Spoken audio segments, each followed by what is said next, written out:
So sometimes the biggest victories in national security are the ones that you just don't hear about, quite frankly.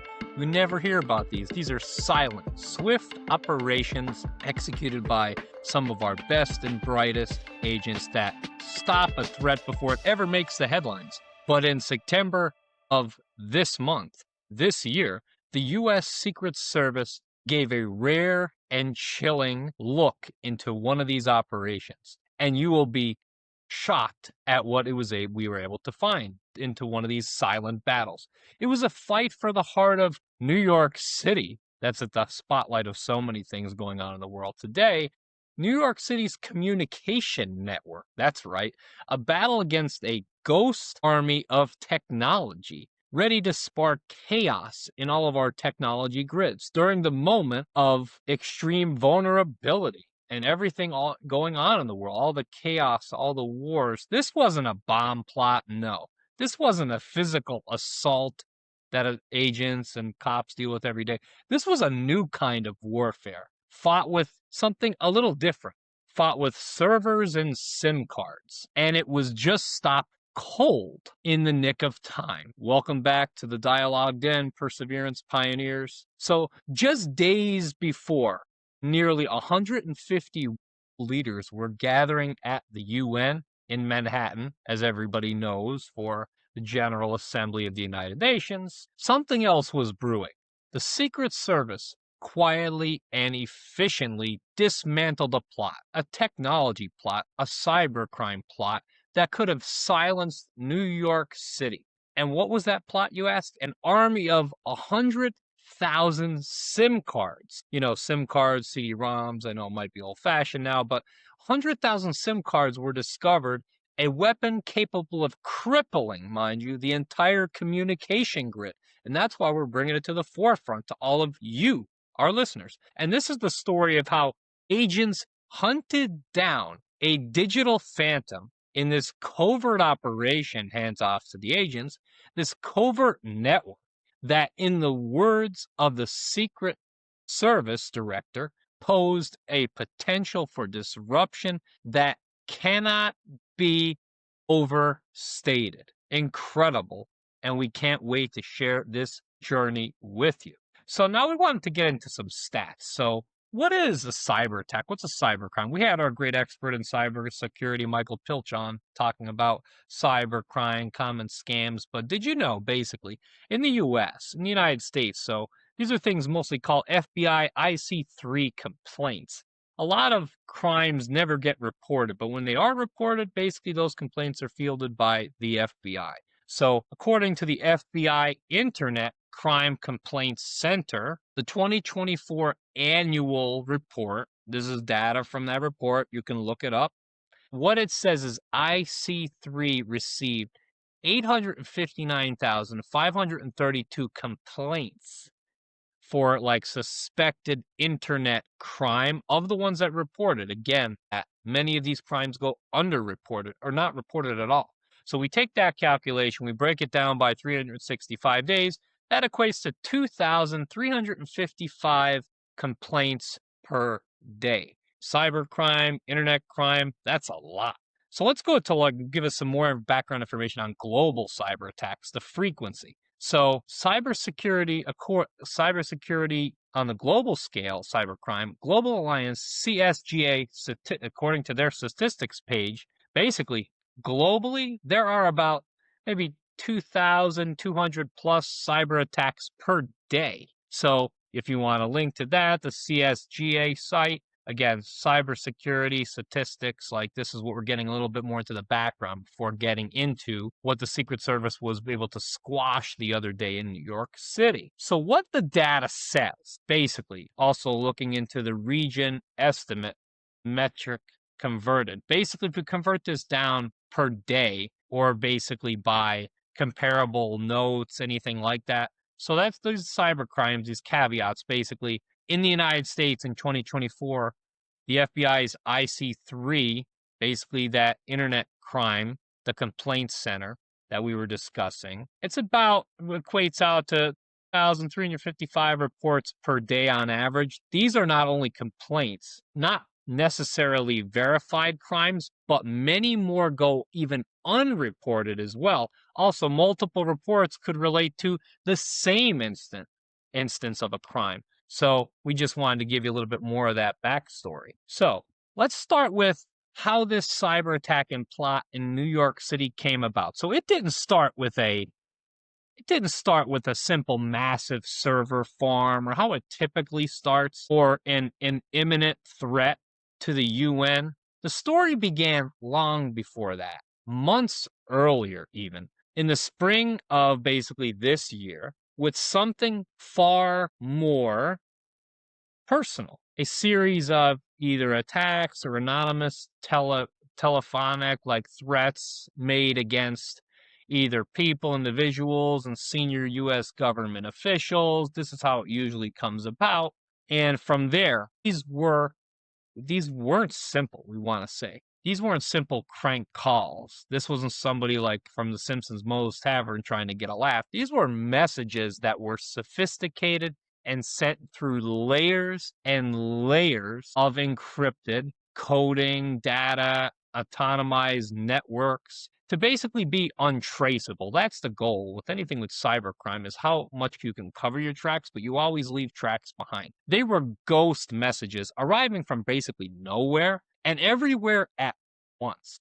The targets were, again, as we would mention, high-level individuals either under the protection of United States Secret Service or individuals such as that, making threats a danger not just to them, but to the stability of the institutions that they lead. So these are real serious situations that we find ourselves in. This is where the Secret Service's newly formed Advanced Threat Interdiction Unit stepped in. And this specialized unit that we did a little bit of research about, this specialized unit, groups of agents and analysts, was created for exact instances like this, to operate on the cutting edge of technology and to be one step ahead all of these hackers and all these cyber criminals out there, and to neutralize the most complex threats. For them, an untraceable message isn't basically a dead end. It's a challenge to these brave individuals, these agents and these analysts. The anonymous threats were the first thread in their challenge. And the units started to compound and started to pull. Their goal is prevention, pure prevention purposes. It's not enough to react to an attack, whether it's a cyber crime, ransomware, malware. They have to stop it before it can even launch, before it can even get its first digital foot in that door. And these threats were a symptom, but the agents needed to find the disease, the sickness, the illness. They began to reverse engineer, again, cyber criminals, highly sophisticated individuals. They began to reverse engineer the path of these so-called phantom messages, following the digital breadcrumbs back to their original source.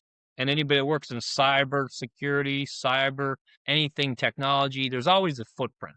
The perpetrators believed that they were invisible, but they were about to find out in this instance that just how long the Secret Service's reach of the law is. Now let's get into how they were hunting these ghosts, hunting these cyber criminals. So the investigation quickly, and we want to stress quickly, became a digital manhunt. And what you might ask, what is a digital manhunt? They're looking for you and they're coming for you, and they have all the power and the intelligence to do so. Agents soon realized that the threats weren't coming from a single source, but from a distributed network. So there's some differences there. Distributed networks are designed for maximum confusion. The trail in this instance didn't lead to a hacker or a single hacker basement, but it led to a series of seemingly random locations scattered around throughout New York City. And that's what makes this story even more incredible. Throughout the New York, even tri-state area, pins started appearing on a map. An apartment in Queens, a location in as Armonk, New York. I hope I'm saying it correctly, but another in Greenwich, Connecticut, and more. And they just kept coming across the river in New Jersey. Together, all these different locations formed a chilling pattern. And that's why the Secret Service's newly created unit was able to hop on this opportunity. And from a 35-mile radius, the digital siege line drawn around Manhattan and the United Nations headquarters. So who would actually believe that at this time? Seems like a good time to do an attack like this. So when agents moved in, they didn't just find armed guards. Nah, they didn't find any armed guards. They found something even more upsetting and unsettling. The sites, often abandoned or sparsely finished apartments, were completely empty. They were completely hollow of people. There was not a single person in these apartments, but filled with technology. Racks of humming computer servers, blinking lights, hard drives, basically tangled wires, filled with all this data in the rooms to conduct these complex operations. And connected to them were the weapons of the SIM cards. Thousands upon thousands of them. SIM cards. Arranged in what are basically today known as basically SIM card or a SIM banks, or you could say quote unquote SIM farms. But in total, the Secret Service uncovered over 300 SIM servers connected to a network of more than, get ready for this, 100,000 active SIM cards. 100,000. This wasn't a handful of basically like a burner phone or anything like that. It was an official that investigates these crimes noted that it was a well-organized, well-funded, industrial-scale operation. So if we have people conducting industrial, large-scale operations in the U.S. at this scale, so what is a SIM farm, basically, and why was its discovery alarming? We're not talking about an ant farm here. We're saying that its discovery, why it was so alarming. Imagine a system, right, that can simulate the activity of 100,000 cell phones at once. Basically simulate that. A SIM farm is basically a machine that holds thousands and thousands of SIM cards, all active, all doing a job or a function, while a SIM server lets an operator send messages or basically make calls from any of them with a click. One single click can give these things maximum power. And in the wrong hands, let's just say I wouldn't want 100,000 SIM cards, SIM banks, and anybody with the wrong hands. This technology is a weapon of mass disruption. The primary threat is a denial of service attack. If this network of 100,000 phantom phones all tried to text or call through the same cell tower all at once, you ever hear of an overload of turning on too many switches and plugging things in? The system would be instantly overwhelmed for the average person.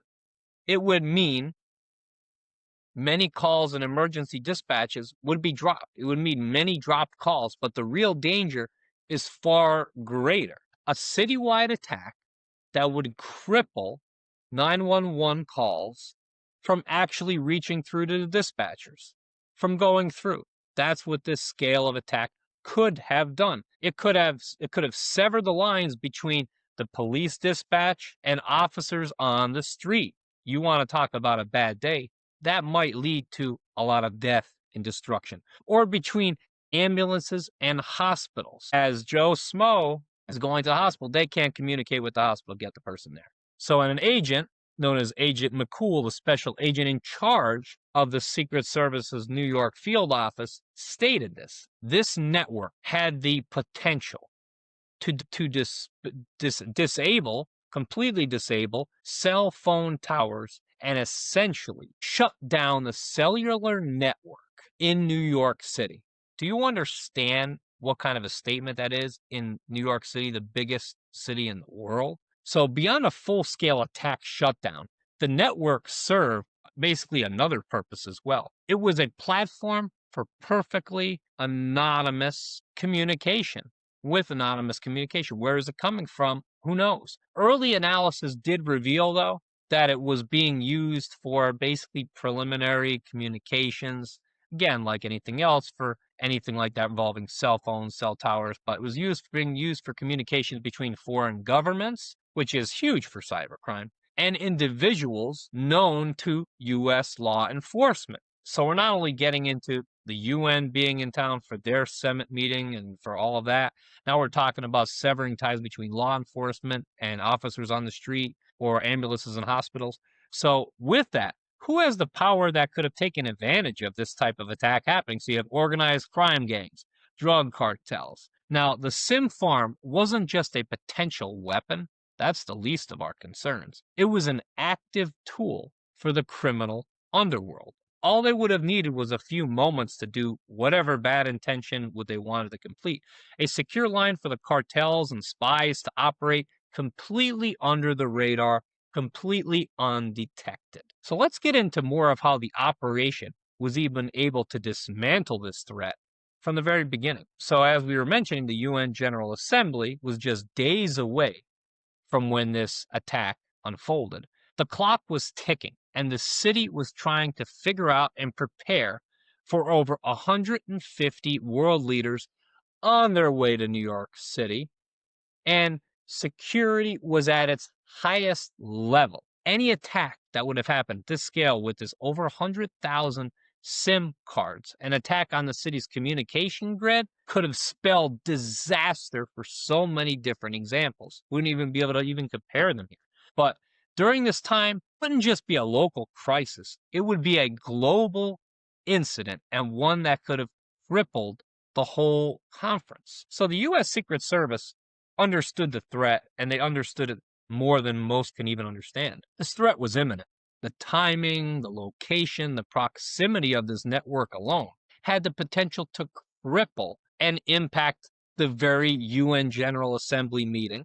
And it was clear and something that had to be considered. It was a special agent on the scene, basically Matt McCool, that we were mentioning before, Mr. McCool. The decision was made to move swiftly, consistently, and the mission was named Operation Dismantle. Kind of a cool name when you think about it. So working with various law enforcement partners like Homeland Security, an investigations team to the U.S. Department of Justice, and the NYPD, of course, and add the Secret Service team, they executed a series of coordinated efforts and actions and raids in ordinary looking apartments and storage buildings. And they found this nerve center of SIM cards, of this phantom network. Hats off to all those folks keeping us safe.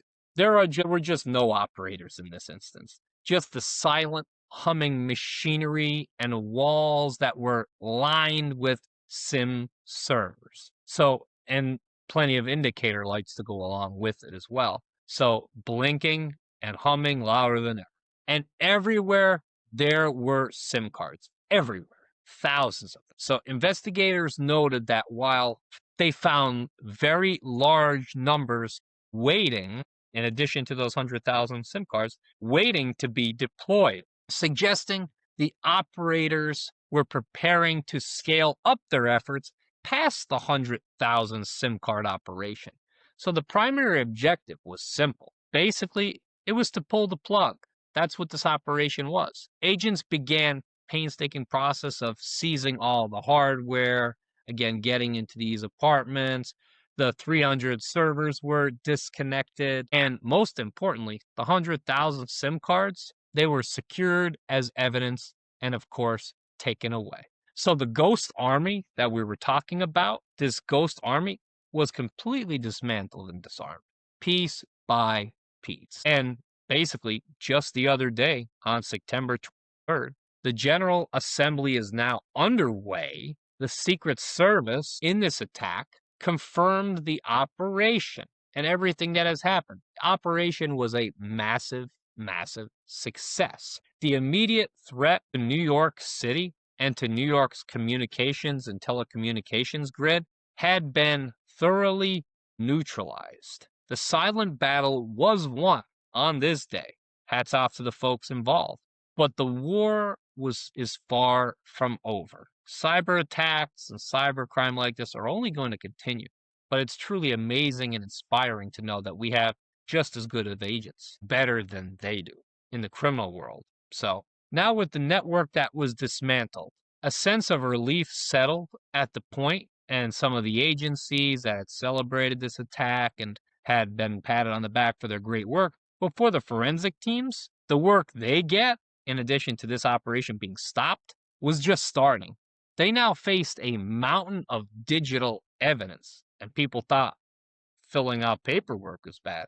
This is where those folks get to work. So, as one official explained, seizing the 100,000 SIM cards is like seizing 100,000 cell phones. Could you imagine a room with 100,000 cell phones? Analysts began the huge task of combing through every call log, every text message to identify more people involved in the operation, to identify the bad actors behind the screen. And the takedown answered the what, but the two biggest questions that we didn't get to remained who and why. And those are the two most important questions. The empty apartments and the remote operation itself pointed to a highly sophisticated group. And as forensic analysts began, a disturbing picture began to develop, and that picture emerged. The Secret Service announced that early evidence pointed to a cellular, either a nation state or basically threat actors and individuals that are known to federal law enforcement.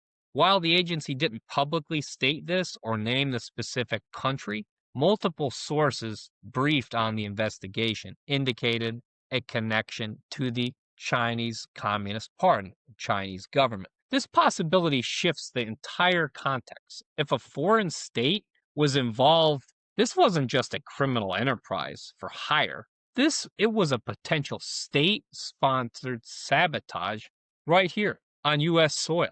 The SIM farm could have been a tool, mind you, for communicating with spies, launching cyber attacks, or creating major disruption during critical international event. And at the same time, the network was clearly being used by other malicious groups, of course, with evidence showing links to organized crime and drug cartels who use its anonymity to conduct business. This raises a critical question.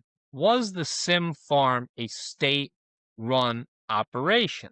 What do you have to say about that? Was it rented out to criminal syndicates for profit, to be honest? Or was it purely a criminal enterprise that simply had nation states and some of its top clients? The line between state-sponsored activity and high-level organized crime is often blurry. But as of this month, no arrests have been publicly announced just yet. The operators of the network remain ghosts. The investigation is active and ongoing. A sprawling international puzzle, if you will. So the takedown of the New York SIM farm is a stark warning. It offers a rare window into the new landscape of modern conflict, a silent war fought over the invisible infrastructure that underpins our daily lives. The weapons aren't missiles, they're not tanks, they're servers, they're routers, and they're SIM cards. The battlefields are not in distant lands, but in server rooms and communication hubs, and in our own city. This operation revealed a threat that was both technologically sophisticated and audacious in its scope. A threat with the power to silence a city, an entire city like New York, and to provide a haven for dangerous criminal and state actors. The Secret Service has its work cut out for them, and its partners successfully cut the wires on this plot.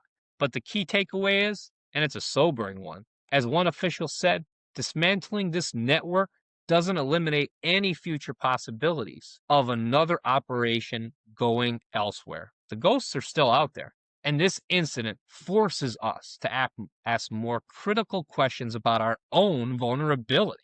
The very connectivity that powers our world can also be turned against us. This silent battle for New York's communication grid was won because of investigators, NYPD, Secret Service, FBI, DOJ, but it begs the question, What other threats are out there, humming away silently in abandoned apartments, abandoned complexes, waiting for the signal to act? This story is still developing. Who was behind this plot is yet to be revealed. What are your thoughts on this? If you want to stay updated on this story or want to stay in touch with us at the Perseverance Mindset Podcast, make sure to hit that follow button. We're on a mission to get to 250 followers by the end of this year. This is John Zadzura signing off from the dialogue. Thank you for watching.